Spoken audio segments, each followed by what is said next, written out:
If you like the concept of the video or you like what you see, be sure to subscribe and check back later. Without further ado, let's get into this.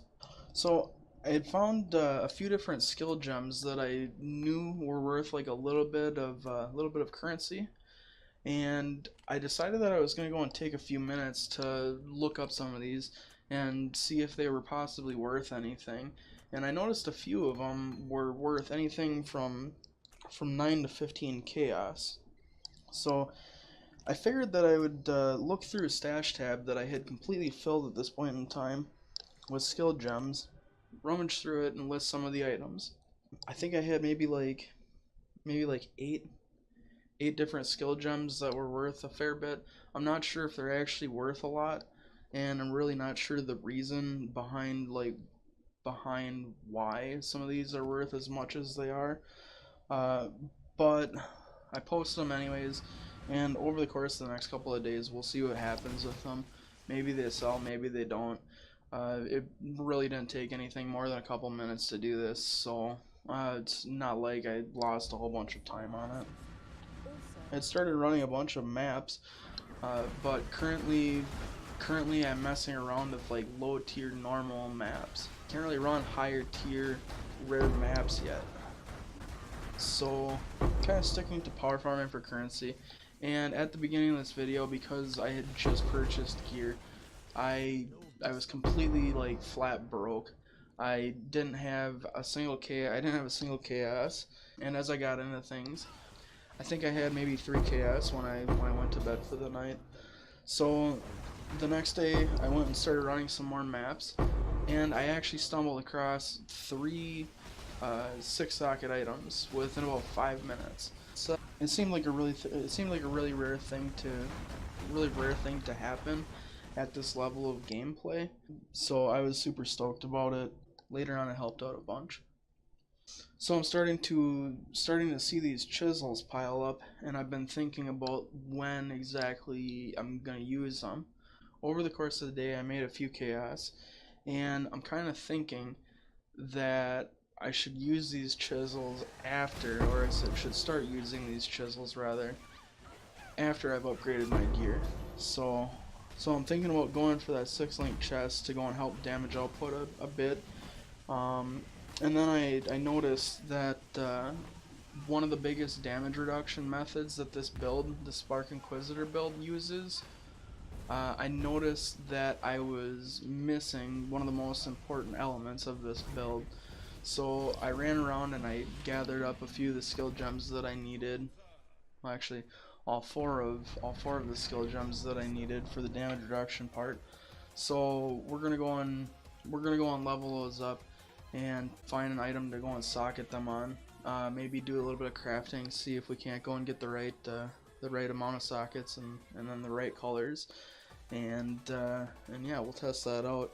But it sounds like it should be a massive improvement in survivability over what I'm currently working with, and then maybe I'd be able to start using those chisels to upgrade my maps. I got a pair of unique boots. It's kind of cool. They didn't actually turn out to be worth a great lot.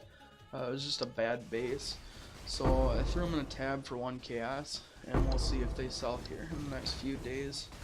The rolls on them actually weren't that bad. It just looks like people don't really have a use for them at the time.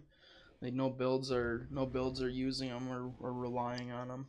It was right around then that I noticed that I had this item still from a quest, and I figured I should probably go back and get rid of it. It was a relatively large item, and it was just big enough where it was constantly messing my inventory up and making me play inventory Tetris way more than I would like to. And I figured I should probably go and complete that quest and get that out of the way. So I took off into the desert and set out to get rid of this item.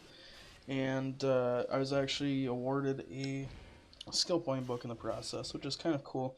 At this level in the game, skill points aren't really that easy to come for anymore, and I'm working towards one of the biggest pockets of damage on my skill tree. With that out of the way, I got into a few more maps for the day, and I ended up finding a unique hatchet. Now, it wasn't the greatest base. It's interesting with this one. Currently, it's worth 1 chaos, but the rolls on it were actually decent. So I'm thinking that if I socket it just right, I might be able to get something around like 15 or 20 chaos for it, and that would definitely be cool. It would help me out a lot. But we'll have to see what happens. I ran across another ascendancy inside of a map, uh, and while I was running through it, one of the trash mobs actually dropped me another 6-socket item. So that was kind of cool. This was maybe 45 minutes of gameplay, and I had gotten something. Like 28 jeweler's orbs. That definitely helps the bottom line out a lot.